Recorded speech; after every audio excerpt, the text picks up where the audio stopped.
Buenas tardes de nuevo. Y por fin ha llegado el momento de tener con nosotros a nuestro querido, admirado, ilustre don Santiago López Navia. Que, bueno, todo va, ¿no? Momento de emoción, me lo vais a permitir todos y los que me conocéis mucho sabéis por qué. Y él sabe especialmente la emoción que me causa poder tener esta reunión. Bienvenido.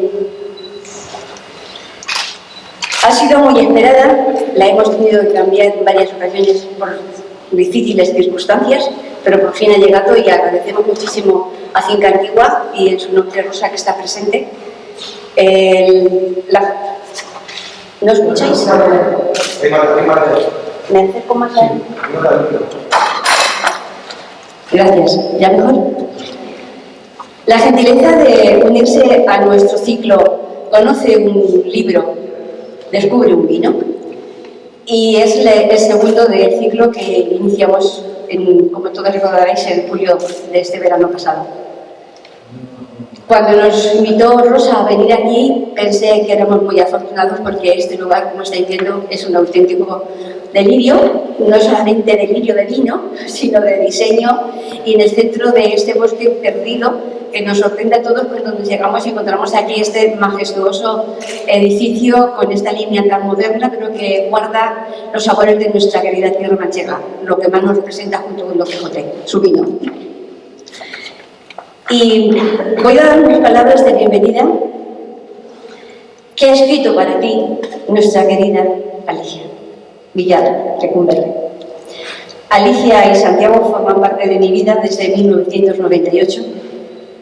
En el congreso, que como recordará bien Paqui, que se celebró aquí el coloquio cervantino, donde la Casa de la Torre tuvo la suerte de acoger a toda la organización y disfrutar de los momentos más cervantinos y más bonitos que he vivido en mi vida, que se quedaron ahí puestos y que me dieron pues el pistoletazo de salida para no parar a lo largo de estos cerca ya, solo falta un mes, 25 años, el día 30, todos lo veremos en la Casa de la Torre para celebrarlos, y que me han ayudado también a conocer y descubrir a ese gran hombre que es don Miguel de Cervantes Saavedra, que gracias a su Don Quijote nos ha universalizado.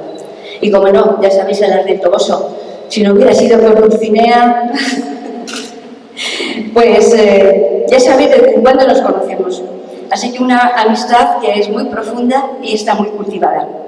Alicia tenía que estar aquí hoy, pero circunstancias literarias se la han llevado a Grecia, pero me han dado estas letras para que con mis palabras sus letras lleguen a ti, querido amigo. Ha querido el cielo que hoy me encuentre a unas cuantas leguas al otro lado del Mediterráneo. Esa tierra y ese mar que, como bien sabes, querido Santiago, da buen cobijo a mi alma. Con todo, a pesar de mis ocupaciones profesionales, no hay distancia que se interponga y sea capaz de mantenerme lejos de este merecido homenaje que hoy te rendimos. Y es que la convocatoria de hoy, si bien aparentemente es una presentación de una magnífica colección poética, Tregua para mí significa mucho más que eso, pues los que contigo van sienten la necesidad de homenajearte en un momento en el que no se te acaba de conceder la tregua que sí tú pedías en tu poema inicial. Tan solo es una tregua cuanto pido. Es caprichoso el destino y no te concede alivio de momento. Y sin embargo, tu generosidad creativa nos permite, a los lectores, recrearnos en la vida de los versos. Amigo generoso ha de ser aquel que no tiene espalda para tanta roca. Pero el dolor jamás cicatriza. De la puerta cerrada para siempre. Tú ya no aguardas, madre, mi llegada. Sin embargo, el poeta es capaz de quedarse con lo esencial para poder seguir viviendo. Mis padres ya no están. La casa de mis padres está en paz. Todo, en su plenitud, ya es mi memoria. Lectora asidua de tus versos, la lectura de cada uno de estos poemas me ha dejado una profunda huella, al reconocer en ellos a mi amigo poeta, que recuerda su infancia en primavera, pues cuando era niño nadie se moría. Poeta y amigo, amante de la música desde la adolescencia, en la que todo era verano, en la que la música alimentaba tu desvelo, y que siente la añoranza del otoño. Viejo padre otoño, un otoño que estaba en todo, para volver a sus recuerdos del invierno, en diciembre, un diciembre, por otra parte, siempre rebelde. Para terminar, ya que no puedo entregarte un ramo de flores, como me gustaría, te regalo tus propios versos. No te rindas, Santiago. No es momento de deponer las armas, que aún hay guerra.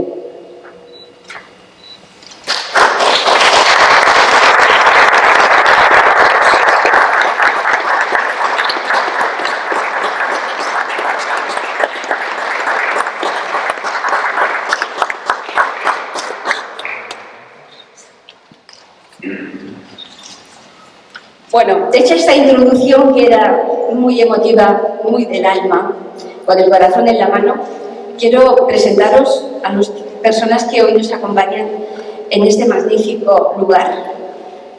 Don Santiago López Navia va a presentar otro gran amigo, también amigo de las actividades literarias de la Casa de la Torre, conocidos desde 1998. Félix Datín Dorade, que nos queda muy cerca, pues profesor de lengua en el Instituto de Belmonte. El editor del libro Tregua, don Juan Luis Calvarro, que hemos conocido junto con su familia, que también se encuentran entre nosotros. Y acompañan a la música Javier Aijado, que ha puesto música a los poemas, y Enrique Merchán, que han llegado desde Talavera para ofrecernos los poemas y la música que han creado para este momento. Muchas gracias a todos y adelante.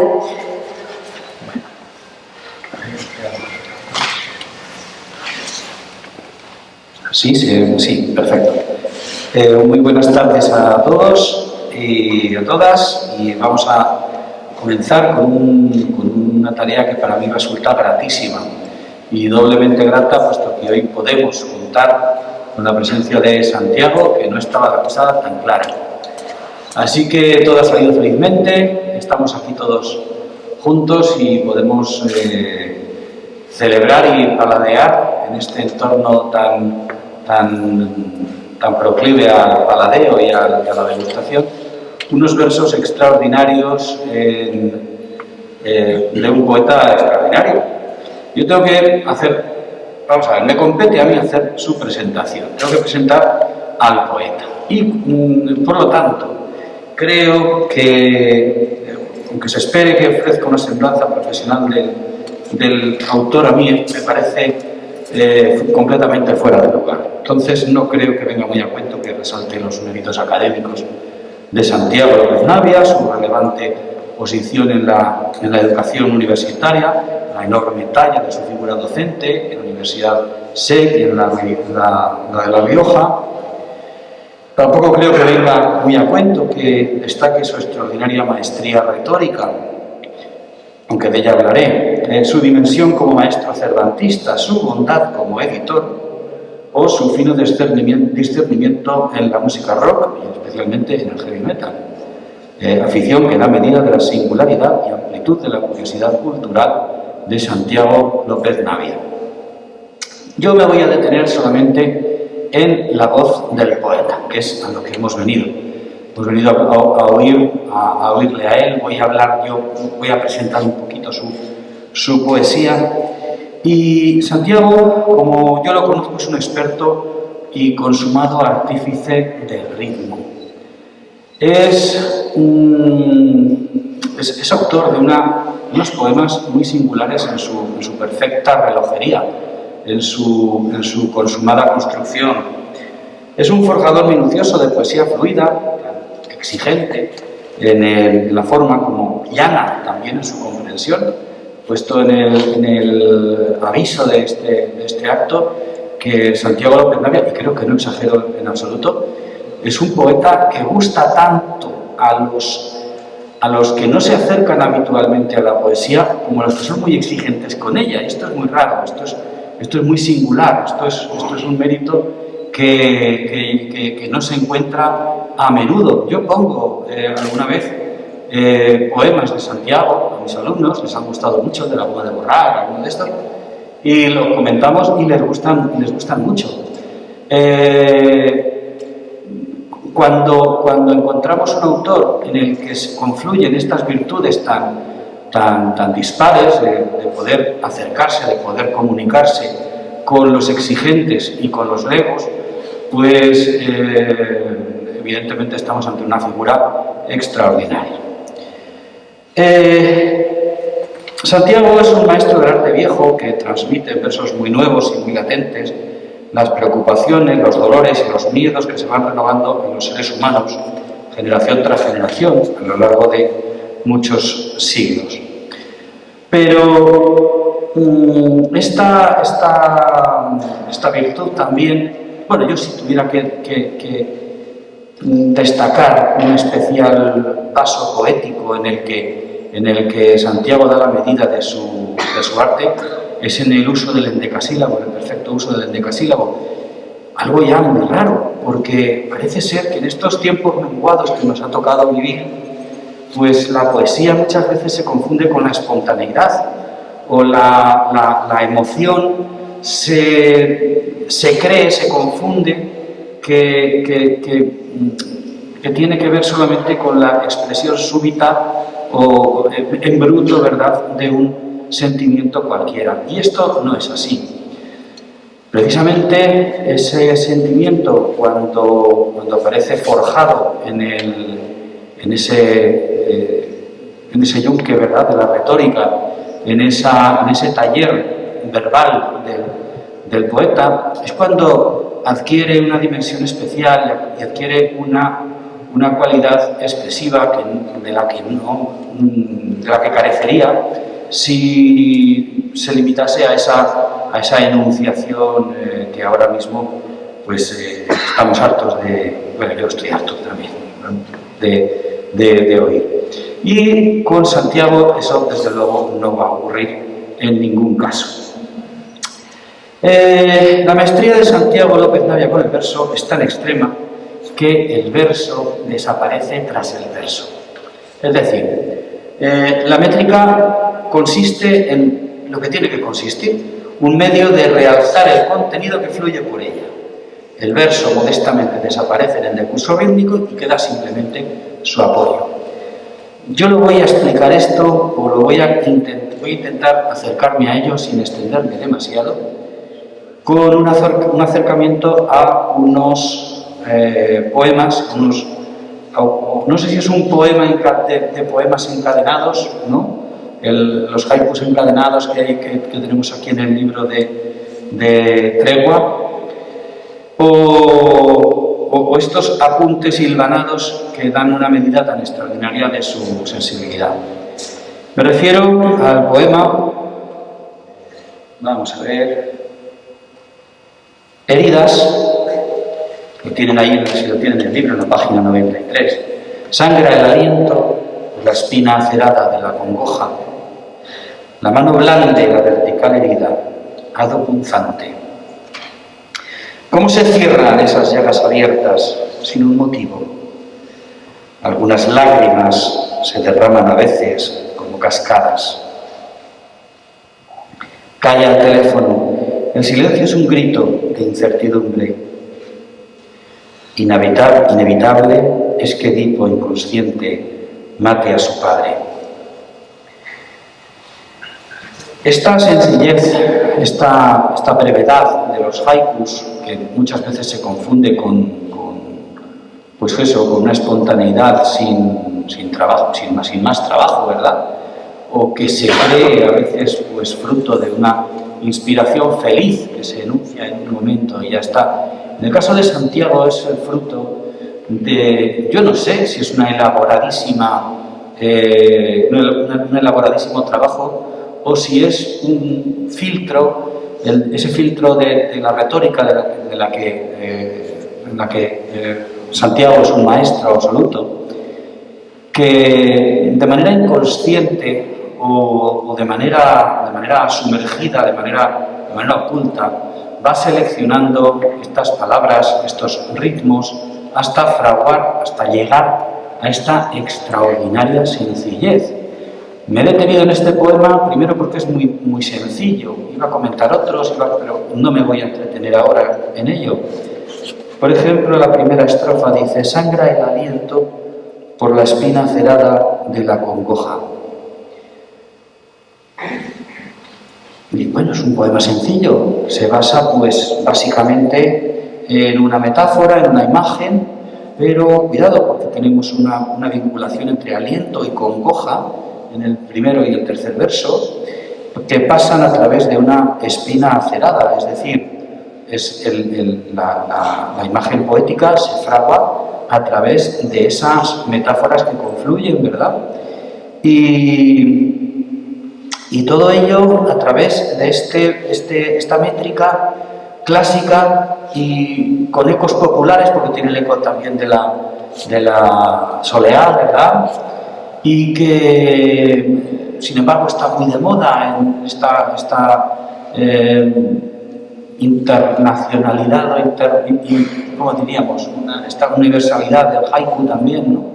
Este aprecio de la brevedad del haiku, y nos encontramos con lo antiguo y lo moderno, nos encontramos con lo propio y lo universal, nos encontramos con la dimensión del dolor, la expresión de un sentimiento primario y elemental, pero tamizado por una poética exquisita y muy trabajada. No voy a seguir con el poema porque no quiero tampoco cansarles. He estado aquí tengo un montón de anotaciones. La mano blande, la vertical herida, algo punzante, se va profundizando en esa imagen poética, se va ahondando como si fuese ese dolor en la herida que va entrando. Cómo se cierran esas llagas abiertas sin un motivo, y tenemos ahí contrastes y contraposiciones, tenemos una vinculación entre unas estrofas y otras, y en suma nos encontramos con una poesía muy depurada, en modo alguno es una ocurrencia del momento. Nos encontramos ante una poesía que consiste sobre todo en una destilación, ya que estamos en este entorno tan proclive a esta metáfora, ¿no? Una destilación cuidadosa de muchos elementos que confluyen finalmente en esta expresión poética, de muchos elementos no solamente verbales, sino rítmicos, significativos, etcétera, etcétera. Yo cuando leo a Santiago, me pasa como a todo el mundo cuando lee una gran poesía, me quedo como un bobo, Cuando se lee un gran poema, a mí me pasa eso, yo me quedo como un tonto leyéndolo, me quedo fascinado, emocionado por lo que acabo de leer, y solamente en un segundo o una tercera relectura, cuando yo ya luego empiezo a bucear en el texto, me voy dando cuenta de la enorme de la musculatura poética, ¿no? que tenemos ahí, de todos esos engranajes complicadísimos y a la vez sencillos que nos traen el verso hasta la emoción pura. Y no he hablado ni de los temas, ni he hablado de tregua, no solamente he querido hablar un poquito de esta expresión de Santiago, de este arte poético en el que él es un absoluto maestro, porque no me quiero extender, pero si luego tenemos en algún momento una charla o preguntas o lo que fuere, pues yo hablaré de ello con muchísimo gusto. No me voy a detener entonces en los poemas, quizá en los poemas que más me han conmovido, porque vamos a escuchar muchos esta tarde y tampoco quiero capitalizar esto. Muchas gracias a todos y les dejo con Juan Luis Calvarro, que está aquí y que es el editor de Tregua. Muchas gracias.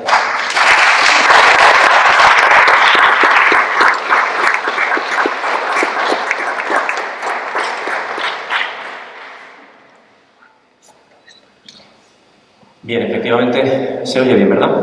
Efectivamente, Estoy aquí en calidad de editor, pero tengo que decir que este libro, si de todos los libros de la editorial uno siempre está orgulloso y feliz, ¿no?, cuando finalmente se publican, a Tregua le tengo un especial cariño, porque me ha traído muchas cosas. No solamente me ha permitido implicarme, conocer a fondo la poesía de Santiago, quien ya conocía como poeta, pero bueno, ahora lo conozco mucho más, sino que además me ha permitido conocerlo a él.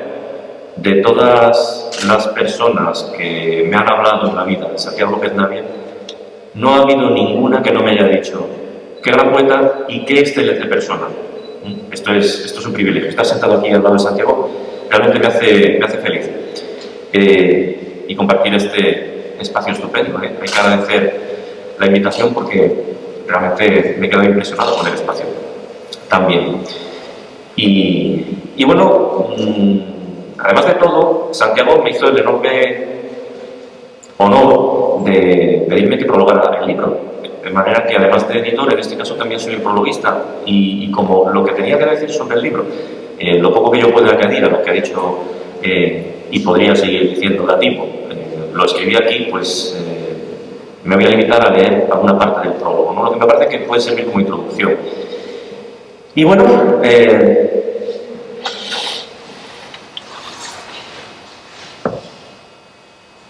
conociendo algunos de los golpes que vallecianamente la vida le va dando últimamente al poeta y de los que le deseamos pronta liberación, el contenido de Tregua se podría antojar circunstancial si no hubiéramos leído su producción anterior.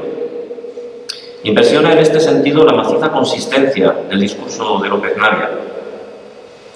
Este poemario es un poemario del dolor, y el poema homónimo, Tregua, con el que el autor lo abre, a modo de breve guía de lectura, tienen antecedentes directos a lo largo de toda su obra, ya desde su primer libro.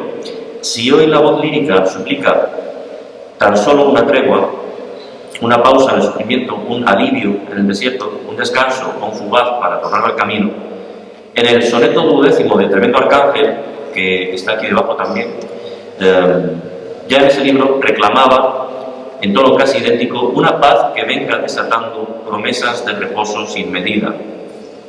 Al final del mismo poemario, rematado por dos sonetos insertos gozosamente en la tradición galego-portuguesa de la poesía castellana, se queja también de a manca de paz que hoxe me creba o pensamento. El ruego, por tanto, es esa petición de paz, de tregua, no es nuevo, pero es que estamos ante un poeta constante en sus preocupaciones y coherente en su discurso. Es un poeta de una pieza, aunque se presente bajo distintos disfraces.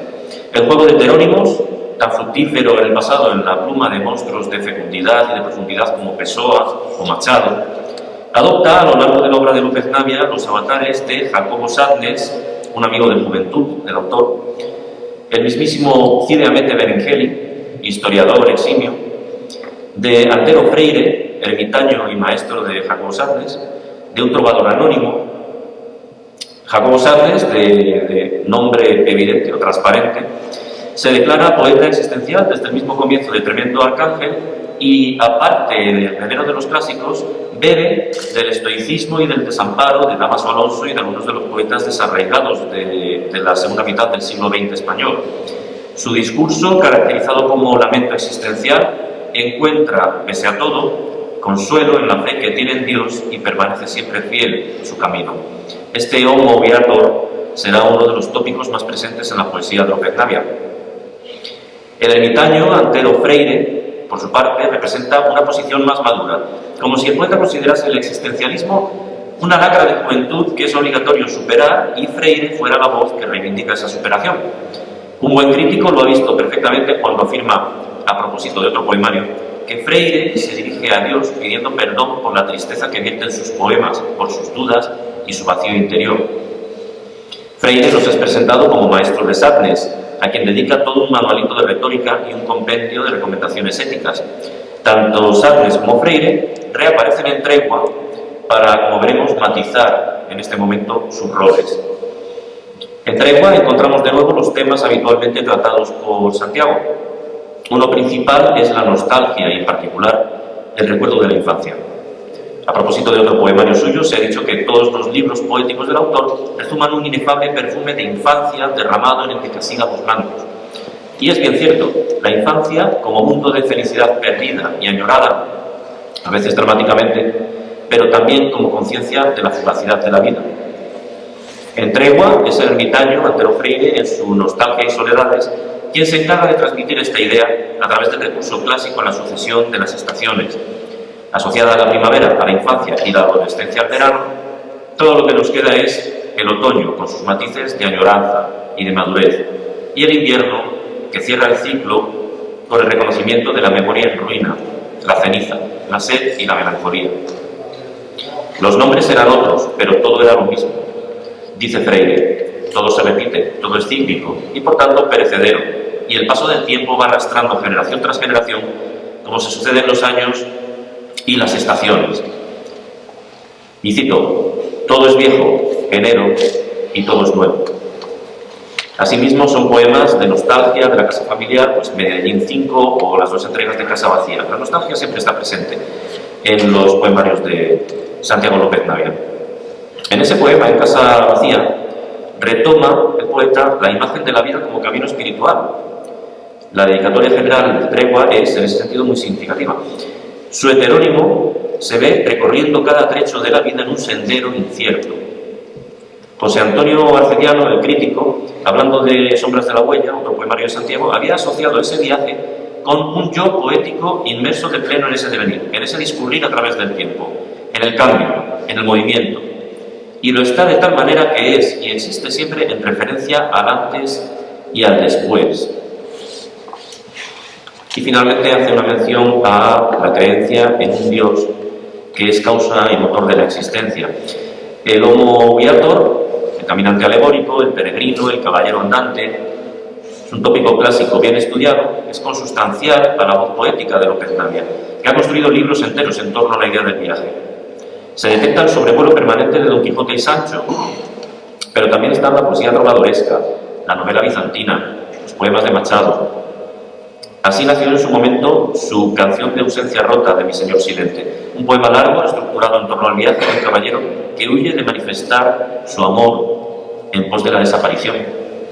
En Tregua, la idea de camino aparece aquí y allá, siendo significativo el poema Intermezzo, en el que la voz poética retoma la idea de viaje y hace un alto a un lado del camino y, tras una reflexión, encuentra motivos para el optimismo y para la salud, con versos finales de carácter estoico. Para que no haya dudas, lo repito, acabo de cumplir 50 años. Lo que he dejado atrás, atrás se quede. Pesa más el amor que las heridas. No necesito más, nada me falta. Hoy solo tengo todo por hacer y en el punto final empieza todo. Entre tanta tribulación y tanta dolorosa fe, López Navia suele encontrar la forma de preservar la preocupación por lo social y por la ética, inspirada en las enseñanzas del ermitaño Antero Freire al joven Jacobo Sarnes en materia de ética y retórica. Así sucede en poemas solidarios, como Plegaria de Tierra por Haití. También reúne este volumen, Tregua, en una sección, elementos del mundo del poeta que anclan su voz poética a la realidad hostil y le dan algún tipo de soporte. El hermano, la naturaleza, asociada por un lado al tópico del Beatus Ille y por otro a la nostalgia de la infancia ya mencionada, la casa familiar, la memoria, pero con suma facilidad derivan de nuevo en ausencia y desarraigo, y asimismo podemos disfrutar en Tregua de una serie de homenajes y de epitafios a personajes desaparecidos y de estelas a poetas admirados. Cierra el libro una colección de delicados haikus de diversos temas. Creo que, hacer este breve recorrido puede servir como introducción, pero lo más interesante en este momento va a ser escuchar los versos de boca del propio Santiago y musicados por los maestros. Así que muchísimas gracias y nada, adelante Santiago. Gracias a todos.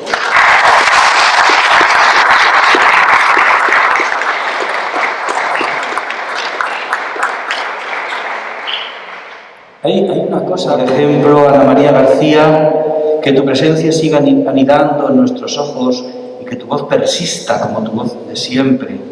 O a Adolfo Martínez, quien tanto a quien tanto quise como amigo cercano y estrecho, en sus últimos momentos lo anima a decirle: ya verás que el alba te despierta, el bíblico clamor de alegre diana de un coro de profetas cabreados. Es un poeta que no solamente nos deleita con sus poemas o nos consuela o nos entretiene, porque Santiago nos hace admirar aún más la vida, retener lo que la vida sabe darnos y afrontar con esperanza lo que siempre nos espera. Y no es poco regalo este que nos ofrece Santiago López Navia. Eso quería añadir. Si no, no me quedo tranquilo.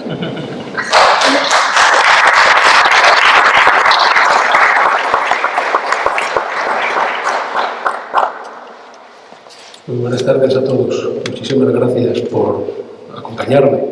Con permiso de quitar la mascarilla. Les agradezco muchísimo que hayan querido acompañarme.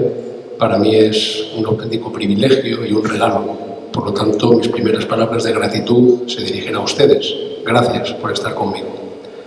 Quiero también expresar mi gratitud más sentida a la finca antigua.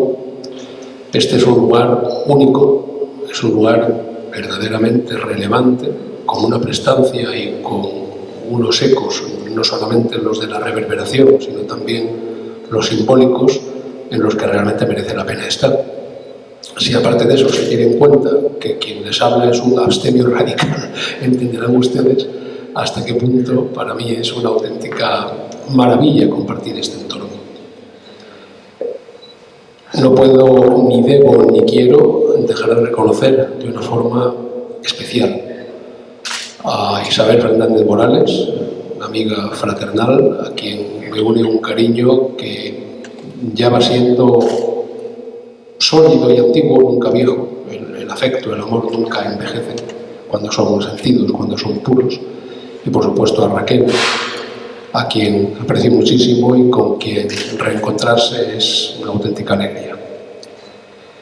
De Nativo y de Juan podría hablar muchísimo, pero correría el riesgo de no ser justo, ni con lo que les corresponde, por el afecto que siento por ellos, ni con sus muchas prendas. Por lo tanto, prefiero significar la honra enorme que me hacen al acompañarme esta tarde. Son amigos muy queridos y son dos personalidades del mundo de las letras que derrochan talento. Es decir, no hay toneles suficientes en estas bodegas para almacenar el talento de Nativo y de Juan. Y lo digo con absoluta seguridad, con absoluta convicción. Siempre que uno se reencuentra con amigos, se reencuentra con sorpresas. Y una de las sorpresas más gratas que hoy he podido experimentar ha sido reencontrarme con una antigua alumna, Silvia, de hace más de 30 años. Que una antigua alumna de hace más de 30 años quiera venir a ver a su viejo profesor, no a su profesor viejo, es un auténtico regalo. Y para mí, esta tarde, ese regalo tiene un sentido muy especial. Y mucho más teniendo en cuenta las circunstancias que concurren en Silvia y en su familia. Por lo tanto, mil gracias. Y tengo también que añadir unas palabras de agradecimiento a dos maestros de la música, a Javier Ahijado. Conocer a Javier Ahijado ha sido una auténtica revelación, porque me ha regalado, nunca mejor dicho, un disco en el que ha puesto música a 8 de mis poemas. Y yo, que he tenido, gracias a Dios, pues, y no por mis méritos, sino por la amabilidad de quienes han querido hacerlo, he tenido bastante suerte con las personas, con los artistas que han recreado musicalmente mis poemas. Debo decir que la aproximación musical que propone Javier Ahijado en su disco Y no hay más, en el que recrea musicalmente 8 de mis poemas, es extraordinario. No me canso de escucharlo. Y además no lo hago, ni muchísimo menos, con el engreimiento o la soberbia del autor. Disculpen que hable bien de mí 5 segundos, pero ni la soberbia ni el engreimiento son deméritos que me puedan caracterizar. Es decir, hago un esfuerzo incluso denodado por desaparecer. No estoy precisamente encantado de haberme conocido, tengo la mira de la autoestima muy bien regulada. Y siempre, como dicen los fieles del Corán, Alá es más grande y a todos nos ha de comer la tierra. Por lo tanto, Javier y Enrique hoy nos van a regalar mis poemas a través de su música. Y de verdad que su música, puedo decir sin ningún tipo de pudor, que supera con mucho mis poemas. Verán, no voy a hablar mucho, no quiero extenderme demasiado. Estar aquí hoy con ustedes, aparte de un regalo, es de verdad la superación de una auténtica carrera de obstáculos. Anoche mismo yo no estaba demasiado seguro de poder estar aquí esta tarde por circunstancias familiares que en los últimos años están siendo especialmente complejas. Estar aquí me permite oxigenarme, me permite compartir con ustedes el afecto. Y yo no busco otra cosa. Siempre digo que cuando desaparezca de este mundo, lo único que habrá contado será lo que yo haya sido capaz de amar, de ser amado, de enseñar y de aprender. Todo lo demás no vale nada. Ni el más acabado de los tesoros, ni el más recóndito de los cofres hundidos en el pecio más perdido en cualquiera de los 7 mares. Eso no vale de nada. Claro, como hablamos de obstáculos, entendemos el sentido de una palabra como tregua. Todos aquellos que vamos cumpliendo una cierta edad nos vamos dando cuenta de que la reclamación, la reivindicación de una tregua es un imposible metafísico. La vida va por donde quiere y la vida cambia en 2 segundos, para bien y para mal. Por lo tanto, tenemos que disfrutar del momento, tenemos que bendecir cada minuto como si fuese único, como si fuese el último, entendiendo que la petición o la búsqueda de una tregua no es algo atendible. Es un deseo, es una aspiración, pero no es fácil entender que se pueda convertir en una realidad consolidada, muchísimo menos. No podemos aspirar a una tregua permanente. La vida, insisto, impone su tiranía, pero también de vez en cuando nos da algún beso. Ustedes esta tarde son un beso muy hermoso, se lo garantizo. Dicho esto, yo me propongo cuando escribo, y mucho más cuando escribo un libro cuya presentación se celebra 1 año y medio después de lo previsto. La pandemia se puso en medio de todo y de todos. Siempre que yo escribo un libro de poesía, aspiro a anclar mis versos en 2 criterios que para mí son determinantes.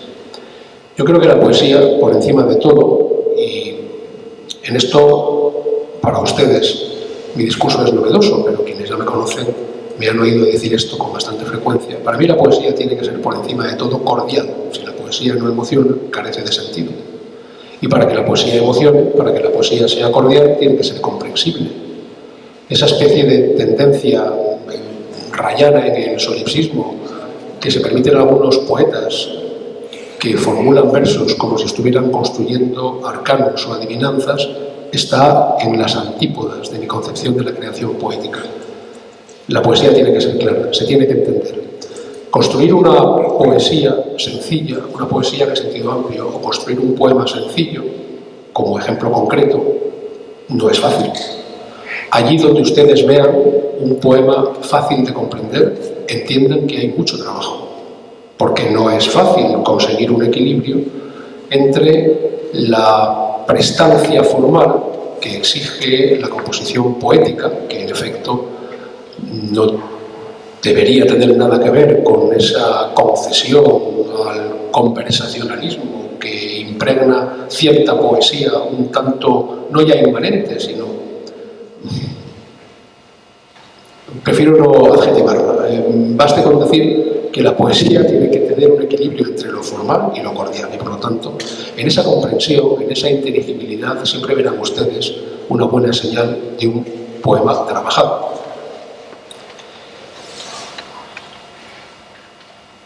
Y poco más debo decir.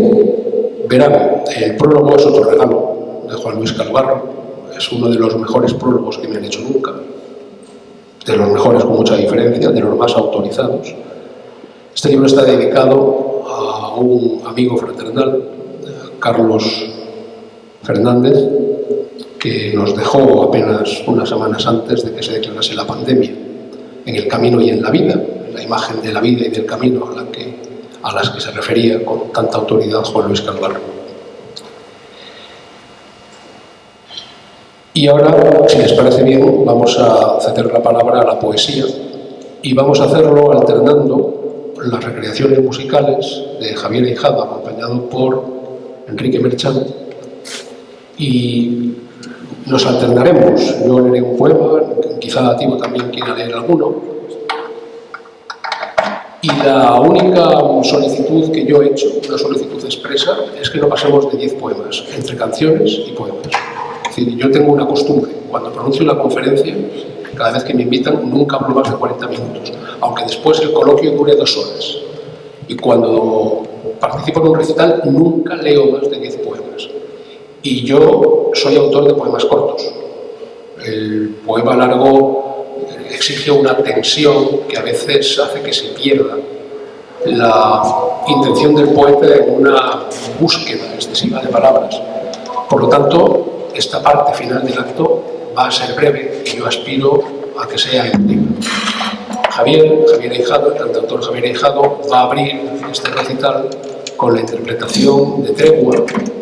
Es el soneto que da título al libro y que da sentido al tono que prevalece en el libro, que no es el único. Es decir, en Tregua hay también un equilibrio entre el dolor y la esperanza. Yo he procurado elegir poemas de esperanza. He elegido uno de dolor para que también se vea, pero los otros 2 que yo he elegido son poemas de esperanza. ¿Cuándo quieres, Javier?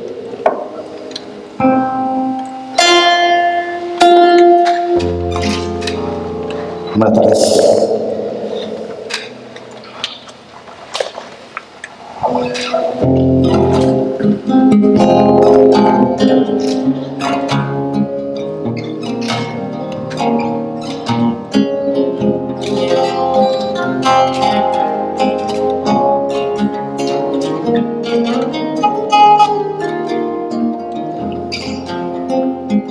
Un claro en el fragor de esta tormenta, una sombra que alivie mi desierto, un beso de la brisa a campo abierto,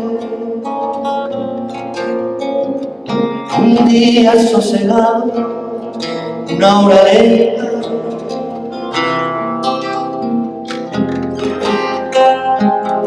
un alto para mi alma siempre atenta,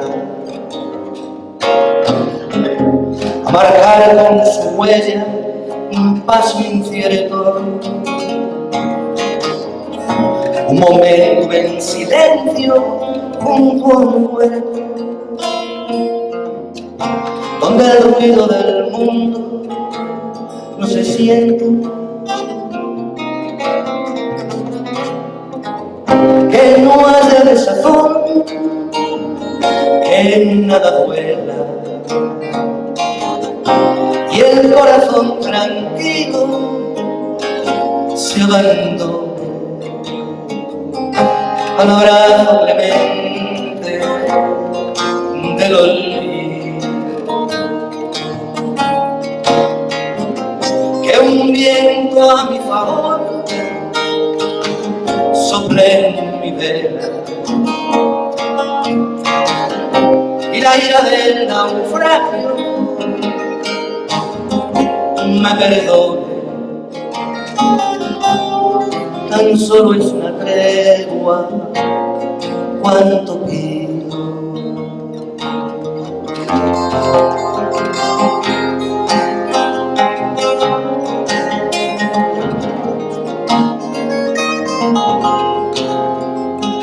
Un claro en el fragor de esta tormenta,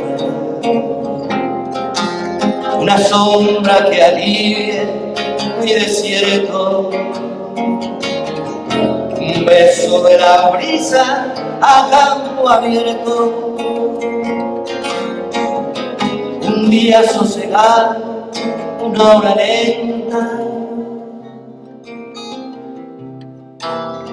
que no haya desazón, que nada duela, y el corazón tranquilo se abandone al abrazo clemente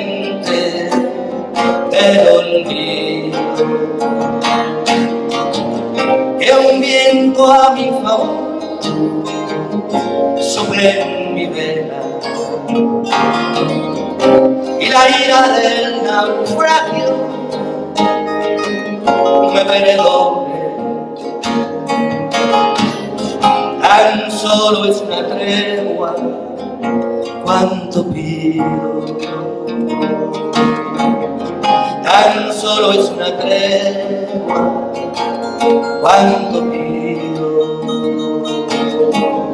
Tan solo es una tregua, cuánto pido.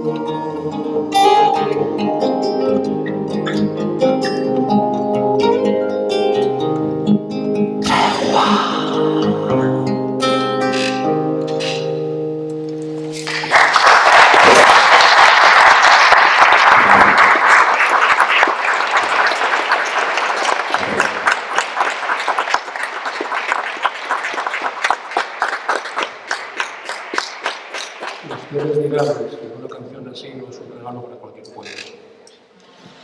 Pues bien, yo voy a leer los poemas que yo he seleccionado, el único poema que podemos entender como doloroso, como nostálgico. Los demás rinden homenaje a esa pretensión de la esperanza a la que tan pertinentemente se refería David. Se llama Meditación junto al río Aravalle y está precedido por unos versos de un excelente poeta segoviano, Luis Llorente.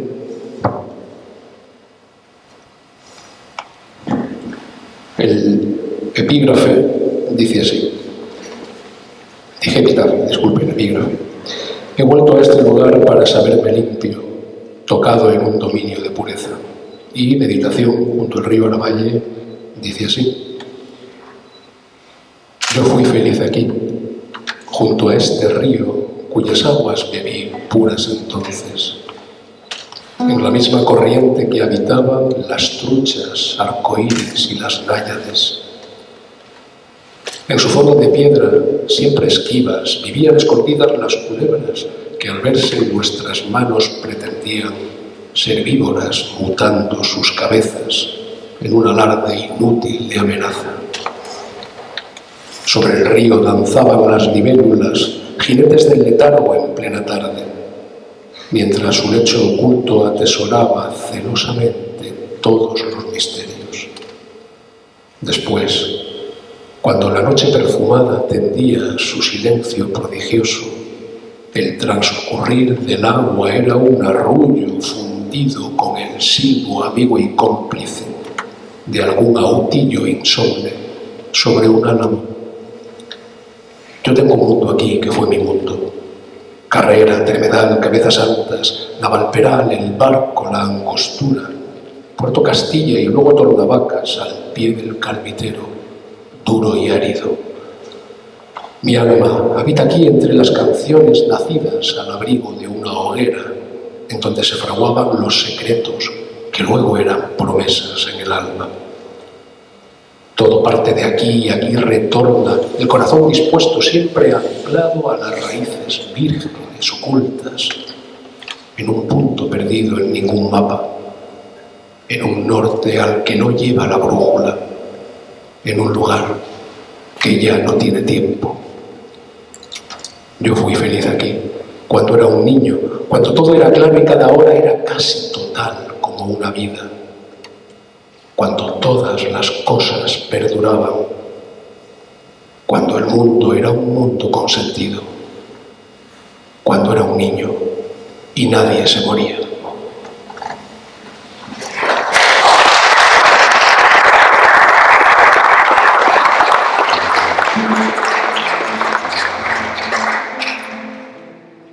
Y no hay más.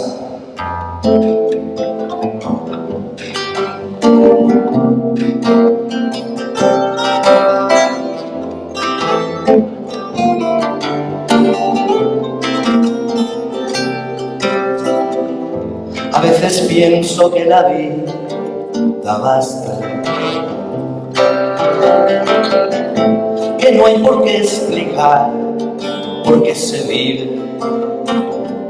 Será lo que en su vida se recibe.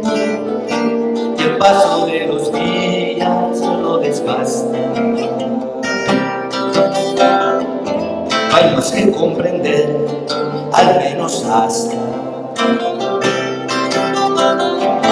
que acabe este renglón que Dios escribe. Y mientras llega el fin, mi Dios prohíbe andar tras sendas del región tan vasta. No nos falta el espacio, falta la hora para jugar de nuevo aquella mano que nos ganó la suerte en los descartes. El tiempo va muriendo en las demoras. Cualquier esfuerzo por correr es vano. Vivir es llegar tarde a todas partes.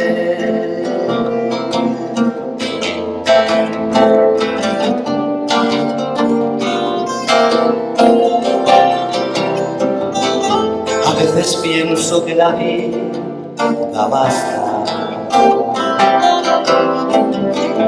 que no hay por qué explicar por qué se vive. Se da lo que en su día se recibe y el paso de los días lo desgasta. No nos falta el espacio, faltan horas para llegar de nuevo que es la mano que nos ganó la suerte en los descartes.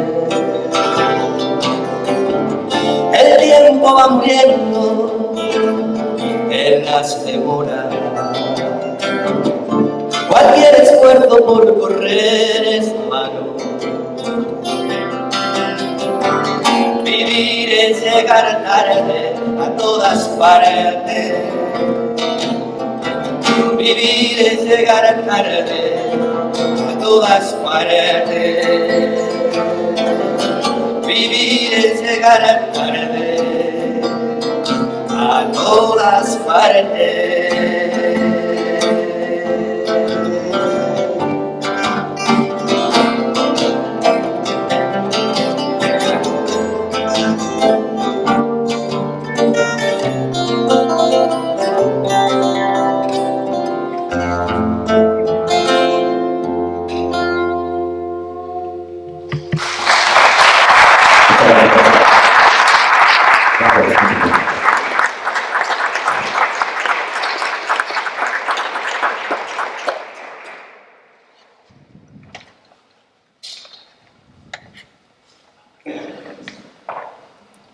Una aclaración, Javier Ahijado y Enrique están interpretando, aparte de Tregua, que es el poema que abre el libro Tregua que presentamos hoy, otros poemas de otros libros míos, ¿de acuerdo? Con lo cual yo vuelvo a Tregua y él va interpretando otros poemas de libros diferentes. En este sentido, el soneto que ha musicado, titulado Y no hay más, es el que da también título al disco, que hemos compartido, de verdad, muy gozosamente. Y el último verso de este soneto, Y no hay más, vivir es llegar tarde a todas partes, es el título de mi antología del año 2017. Para mí es una de mis certezas más absolutas. En efecto, la vida es un acto permanente de impuntualidad, en el peor sentido de la palabra. Sin embargo, mi querida amiga Alicia Villar-Lecumberri se ha hecho presente con una puntualidad extraordinaria, más allá del espacio y del tiempo, regalándome un introito, regalándome un preludio solo propio de una amiga tan querida como ella. Y eso es muy conmovedor y muy poco común. Pues bien, voy a leer ahora el poema titulado Ahora aquí, segunda parte, porque la primera persona que utilizó este adverbio confundido, en el sentido puro de la palabra confundir, fundido con, fue Norberto García Hernández, un poeta segoviano a quien esta pública está dedicando este poema. Respira, vive la plenitud exacta de este día, el don inaplazable del instante, este camino aquí, centro del mundo, el regalo inmediato del musgo y del misterio del helecho, el alto del canchal jamás hollado o el beso perentorio del venero que brota en la ladera. Renuncia, no te busques en el frágil hechizo de otro entonces, la gloria almibarada de otros días, si alguna hubo, o el agrio acíbar de los desengaños.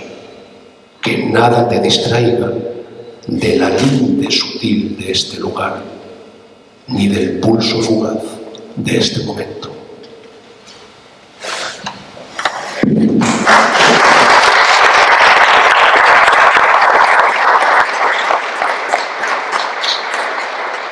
Bien, muchas gracias por las flores que te ha echado Santiago. Yo he musicado a muchos poetas y tengo muchas anécdotas. Hace poco falleció uno de los grandes de Talavera, Joaquín Benito de Lucas, y ese hombre decía, porque he musicado muchas cosas de él también, y me he acordado ahora de la anécdota, porque como me ha puesto tan brillante Santiago, me decía este hombre, tú cuando musiques mis poemas piensa que mi poesía son los langostinos y tu música es la lechuga, me decía. Porque lo importante es la poesía, los langostinos. Y decía, vale Joaquín, me he acordado ahora de esa cosa. Bueno, un gran aplauso para mi amigo, mi maestro del alma, Enrique Merchán.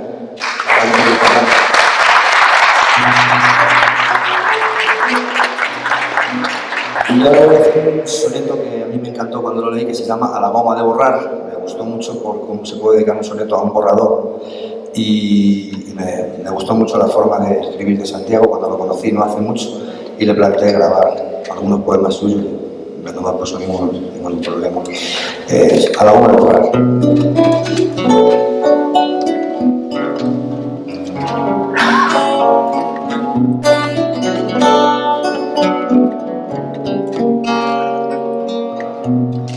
Igual que tú, no puedo ser eterno,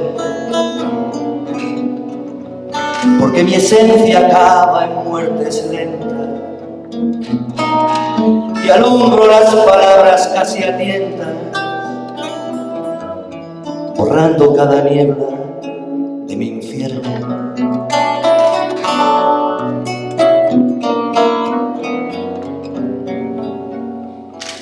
Igual que tú, yo dejo en el cuaderno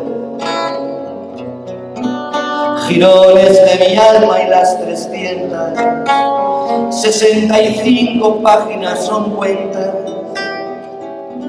que borro el calendario cada invierno. Igual que tú, mi forma se desgasta, limando en las aristas su contorno, quebrado en la traición de un movimiento, y un solo borrador me sobra y basta para fundir poemas en el horno que enciende el fuego breve de tu aliento.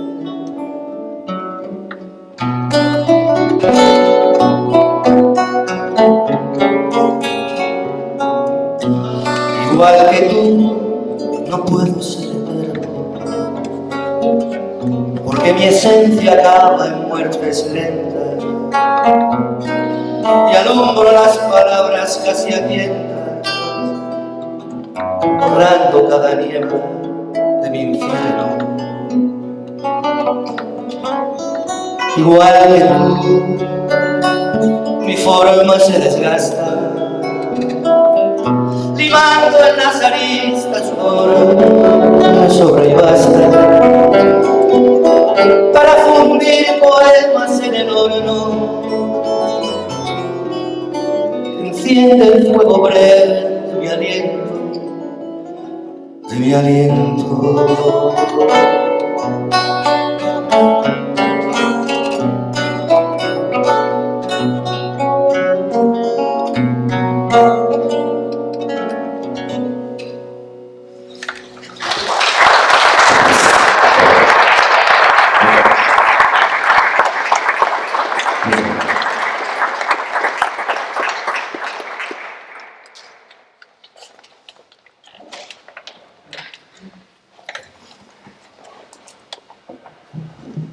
Este ya es el último poema que leeré yo.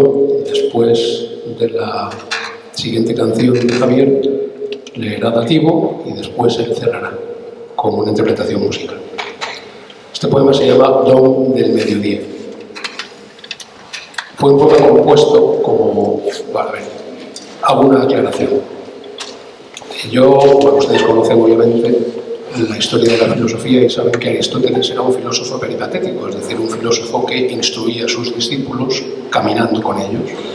Pues bien, yo soy un poeta peripatético, es decir, yo voy componiendo mientras camino, sobre todo cuando me pierdo por el bosque, por la montaña, que es algo que me da la vida. Voy transportando los versos, los voy, si me permite expresarlo en esos términos, cincelando, y después, cuando llego a casa, los vuelco siempre en lápiz y siempre sobre un papel, y después, en todo caso, los paso al ordenador. Pues este es uno de los muchísimos poemas peripatéticos. De hecho, este poema nació en un ascenso muy practicable a una pequeña montaña en la zona de Navacerrada. Y además, es curioso, pero recuerdo en qué momento de cada parte o en qué parte de cada tramo del camino yo iba componiendo los diferentes versos. Hasta ahí la memoria me llega. Está precedido de dos epígrafes, uno de ellos de Fray Luis de León, que para mí es muy significativo. Despiértenme las aves con su cantar sabroso no aprendido. Y el otro es un versito de Jorge Guillén, Dije, todo ya pleno, y es un poema dedicado a Juan Luis Carvalho.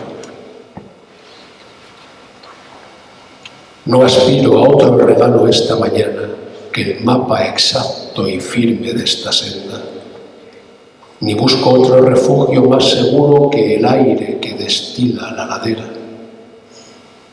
Yo aquí, en medio de todo arrebatado y todo alrededor en su inminencia, mientras la sombra madre de los pinos embrida mi inquietud y la atempera. Me encontraréis transido, enmimismado en esta beatitud simple y perfecta, mientras abajo el tráfago del mundo transcurre en el fragor de su molienda. Quiero el consuelo cierto de un sendero que lleve no sé a dónde, entre las peñas, y que de vez en cuando en algún árbol me devuelva el saludo la opéndola. Que ya no duelan tanto las heridas, que el mundo y yo firmemos una tregua, que un mediodía azul lata en mi pulso y que me huele la corneja diestra. Gracias.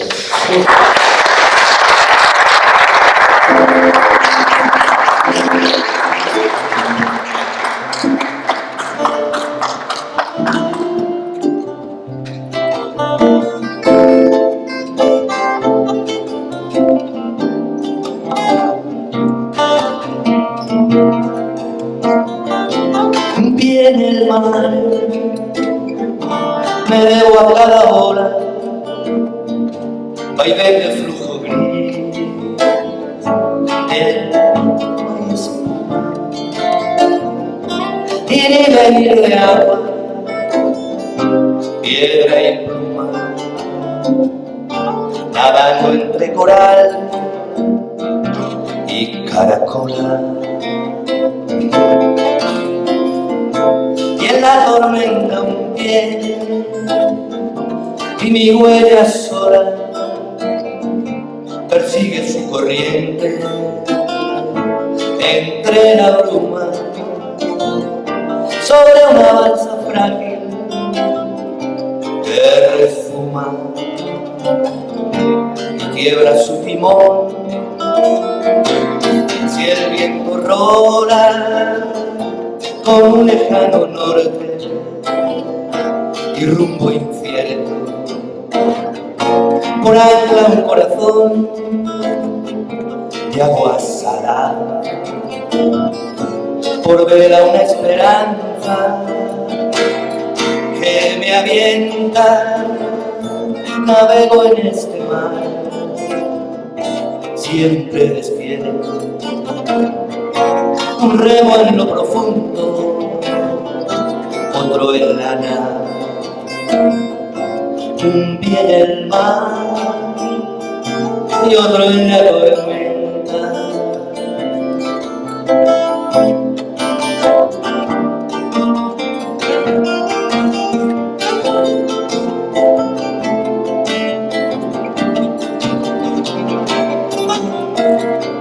Un pie en el mar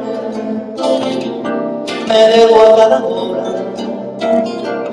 vaivén de flujo gris, de alga y espuma, ir y venir de agua, piedra y pluma, nadando entre coral y caracola, con un lejano norte y rumbo incierto. Por ancla un corazón de agua salada, por vela una esperanza que me avienta. Navego en este mar, siempre despierto, un remo en lo profundo, otro en la nada, un pie en el mar y otro en la tormenta, un pie en el mar y otro en la tormenta, un pie en el mar y otro en la tormenta.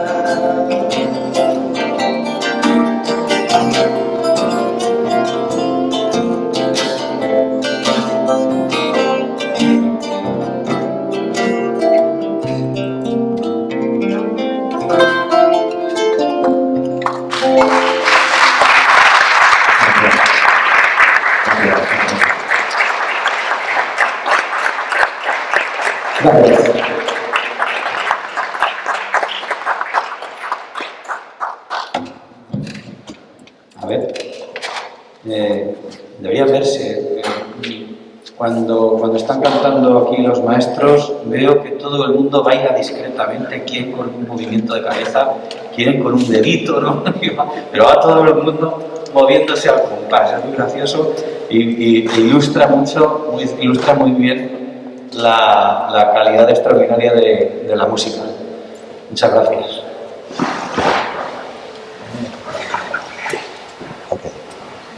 Voy a leer un poema. Antes he ponderado la calidad de Santiago con especial calidad, la especial potencia que tiene Santiago cuando aferra sus endecasílabos y se desplaza por ellos con, ya sean sonetos, ya sean endecasílabo blanco, ya sea como sea. Sin embargo, quiero leer el romance de Apuleyo Soto, escritor también insigne y que a mí me encanta este poema. Voy a leerles entonces, sin más dilación, este poema porque creo que además es una manera de terminar o de ir terminando luminosamente este regalo que nos ha traído esta tarde. Este es el romance de Apuleyo Soto, donde se demuestra con un guiño de tinte beckeriano cuál es la mejor respuesta posible para una pregunta que acaso no la tiene. Una tarde de noviembre, cuando el sol ya se dormía bajo la bóveda noble de una gótica capilla, preguntáronle a Apuleyo dónde está la poesía. Apuleyo, que es poeta, perito en ritmos y en rimas, y frecuenta honesto trato con las musas fugitivas, supo dar una respuesta de rara sabiduría. No la busques en la noche majestuosa y magnífica, ni en el océano inmenso donde se pierde la vista, ni en la alfombra de las flores que nacen en la campiña, ni en la belleza perfecta de las vaporosas ninfas. Búscala en la luz pequeña que late en la estrella mínima y en el arroyo minúsculo que nace en la sierra fría y en la promesa de trigo que atesora una semilla. No es una dama en sazón. La poesía es una niña que siempre te está esperando, soñando con que la escribas. Y sus versos más hermosos no han nacido todavía, mientras haya quien pregunte, ¿dónde está la poesía? Esto dije en Apuleyo, que bien claro lo tenía, y sus palabras aladas volaban por las esquinas de Santa Cruz la Real. Noviembre ya se moría, y detrás de no sé dónde, porque nadie las veía, quisieron lanzarle un beso, Calíope, Clío y Talía.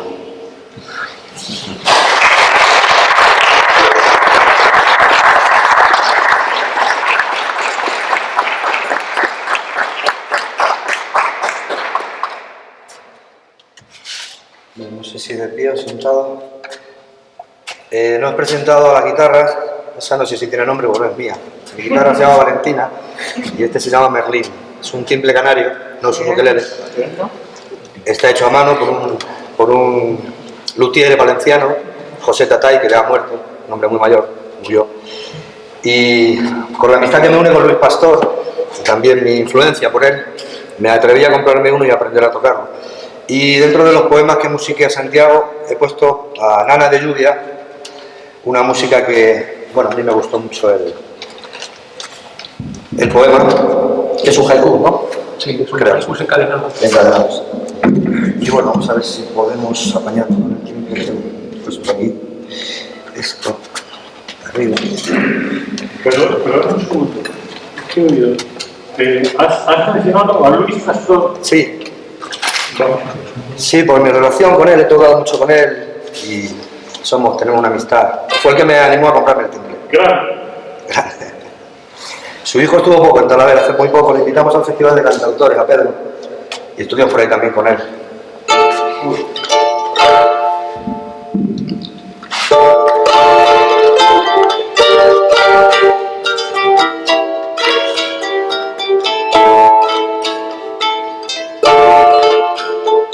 Las nubes guardan su tesoro escondido, soleado, tras de su capa, aunque no pueda verse, la estrella guarda para encontrarla a los magos de Oriente. La fe les basta, porque hay llamadas misteriosas que solo las oye el alma. María canta y su voz a la lluvia la vuelve enana, y su arada quiere hacer ese conjuro contra las lágrimas. Hijo, descansa, que las noches de lluvia se hacen más largas, como si nada. El arcángel sonando monta la guardia. María canta y su voz a la lluvia la vuelve enana, y su arada quiere hacer ese conjuro contra las lágrimas. Quiere hacer ese conjuro contra las lágrimas. Quiere hacer ese conjuro contra las lágrimas.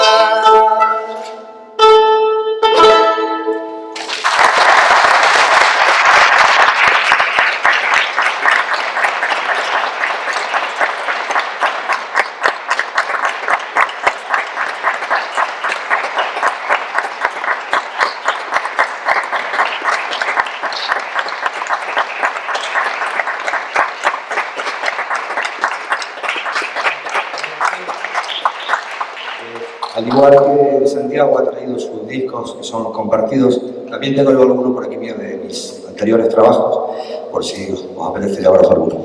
Gracias.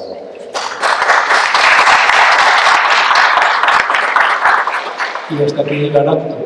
Muchas gracias por acompañarnos.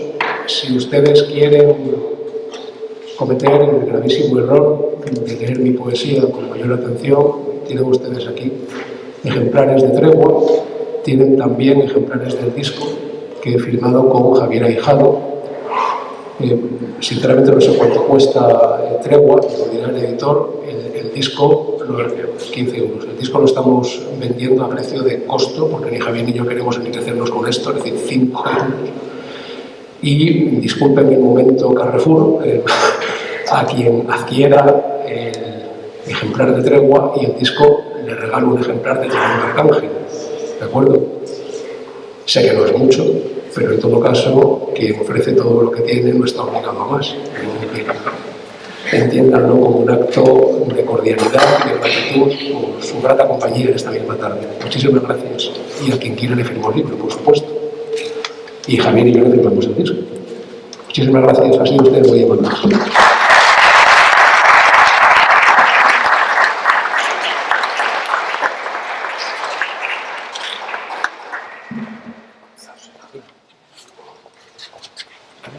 Bueno, muchísimas gracias a Santiago, a Félix, Juan Luis, y unas gracias muy especiales a los músicos. Y quiero también decirle de corazón que gracias por haber puesto música a ese poema, Vivir es llegar tarde a todas partes. Sinceramente, me pareció una broma que leí el poema, porque el título es como para llamar la atención, sobre todo porque algunas nos llevamos muy mal con el reloj. Gracias Santiago y gracias Javier. Muchísimas gracias a todos una vez más por haber estado disfrutando de este momento, y estoy completamente segura que esto vino de finca antigua.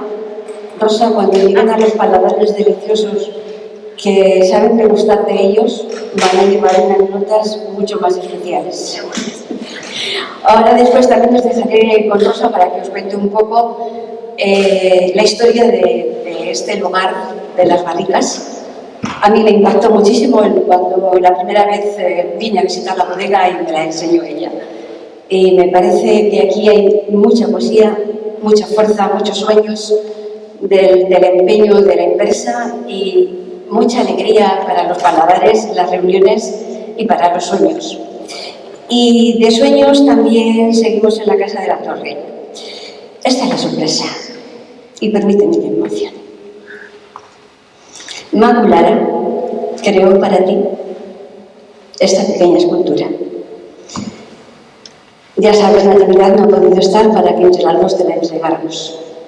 Nuestra querida Macu, la hija de nuestros grandes amigos Natividad Cepeda y Jesús Lara, pues aquí está a Santiago López Navia, trovador cervantista, en la Casa de la Torre para ti.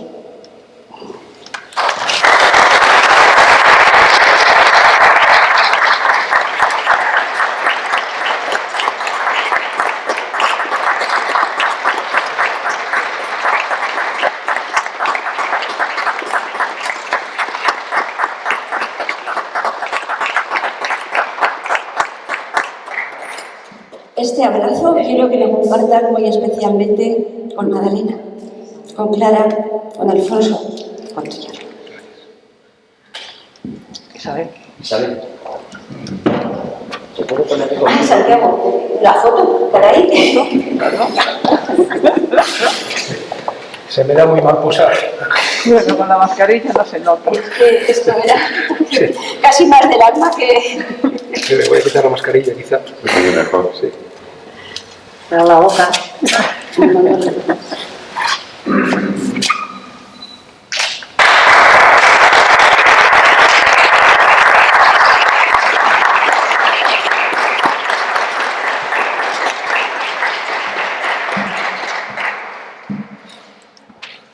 Bueno, y ahora de parte de Raquel y mío, para que podáis seguir acordándonos en vuestras casas de Finca Antigua, de la generosidad también que ha tenido con nosotros de brindarnos este espacio maravilloso.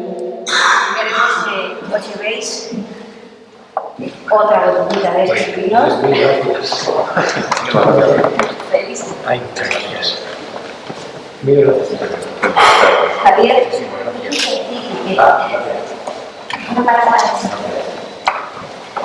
Bueno, pasamos la cosa ahora. Que claro, se han quedado todos con la cara un poco larga. No os preocupéis, que ahora nosotros nos vamos a bajar a la casona y vamos a degustar este estupendo vino que se llevan ellos de regalo. Por lo menos, ¿no? Claro que sí. Ahora vamos a bajar a la casona y allí lo podremos catar. Y tenemos que bajar antes de que oscurezca, porque aquí fueris en la bodega no hay mucha luz y no quiero que se nos haga de noche. Pero bueno, antes de marcharnos, aparte de... Bueno, me ha encantado todo, me ha encantado vosotros, el público, lo primero, que habéis sido fieles y habéis venido todos a cumplir la cita. Muchas gracias a Santiago y a sus dos columnas que tenéis ahí al lado. Y a los músicos, me ha sorprendido muchísimo la música de Javier y de Quique, y me ha encantado el temple ese, ¿cómo es? El timple canario. Bueno, Isabel y Raquel, muchas gracias por vuestro apoyo y por vuestra iniciativa de conoce un libro, emocionate con un libro, no con un vino, ¿cómo es? Conoce un libro, entiende un vino, porque de vino casi todos entendemos, al final es si nos gusta o no nos gusta, ¿verdad? Y la verdad es que el entorno aquí, las barricas, estarán disfrutando, como dice Isabel, porque nunca se ven en estas. Vino, literatura, arte, poesía, música, ¿qué más se puede pedir, verdad? Y lo que quería explicaros aquí, en este entorno tan maravilloso que tenemos, en esta sala hay 4.500 barricas, porque la mayoría de los vinos de Finca Antigua son vinos tintos. Solamente tenemos 2 blancos, uno seco y otro dulce. Todos los demás, que son 12, son tintos y todos están en estas barricas. Lástima que Santiago sea abstemio. Bueno, pues una cosa quería contaros, fijaros, ¿habéis visto todas estas barricas que hay aquí a lo largo? Que tienen una tablilla que pone Finca Antigua Club. Son 36 barricas de roble francés, están numeradas y contienen el vino del Club de Barricas. Es un vino que no comercializamos fuera, es un vino que solamente lo puedes conseguir aquí en la bodega, o bien comprándolo en la tienda por botella, o bien haciéndote socio del Club de Barricas de Finca Antigua. Las barricas tienen una capacidad de 225 litros y salen unas 300 botellas. Bueno, pues el vino le hemos llamado Selección LR. LR son las iniciales de nuestro enólogo, Laurel Rosillo. Él selecciona de todas estas barricas las que más le gustan y mezcla esos vinos en las barricas del club. Y así el socio, pues si compra un cuarto de barrica, le enviamos el vino a casa, ya en botella, con su etiqueta personalizada. Es un vino exclusivo, un vino diferente. Bueno, pues en esta sala habéis visto el talón de piedra tan bonito que tenemos aquí. Sabéis que la madera necesita para su conservación una humedad especial, ¿verdad? Bueno, pues ese control de humedad aquí lo hacemos con la ayuda de la piedra. Esto es piedra caliza, piedra que había aquí cuando estábamos construyendo la bodega. Y la piedra nos ayuda a modificar la humedad de la sala. Lo que hacemos cuando necesitamos humedad es retirar las barricas y regamos la piedra. La empapamos de agua, la piedra hace su trabajo, absorbe ese agua, ese caliza, y los vapores que va emanando son los que nos permiten modificar la humedad de la sala. De esa forma tenemos un control de humedad natural, que para la madera es lo mejor. Tenemos un ahorro energético importante. ¿Os acordáis arriba que estábamos en el mirador y hablábamos de que somos una bodega sostenible y que procuramos aprovechar todos los recursos naturales? Pues esta es otra demostración de ello. Esta piedra, bueno, pues se hizo una cantera cuando estábamos construyendo la bodega. ¿Y qué hacemos con tanta piedra? Pues al final, mirad, aparte de hacer de bonito, nos ayuda a modificar la humedad de la sala de una forma natural. Y la piedra está viva, está como en primer día, fijaros, qué chula. Y bueno, pues de aquí nada, daros las gracias de nuevo por haber asistido a este acto, por haberos portado tan bien durante todo el rato que hemos estado aquí. Y ahora nos vamos a bajar a la casona a tomarnos ese vinillo, ¿no? ¿Qué os parece? Pues muy bien, muchas gracias.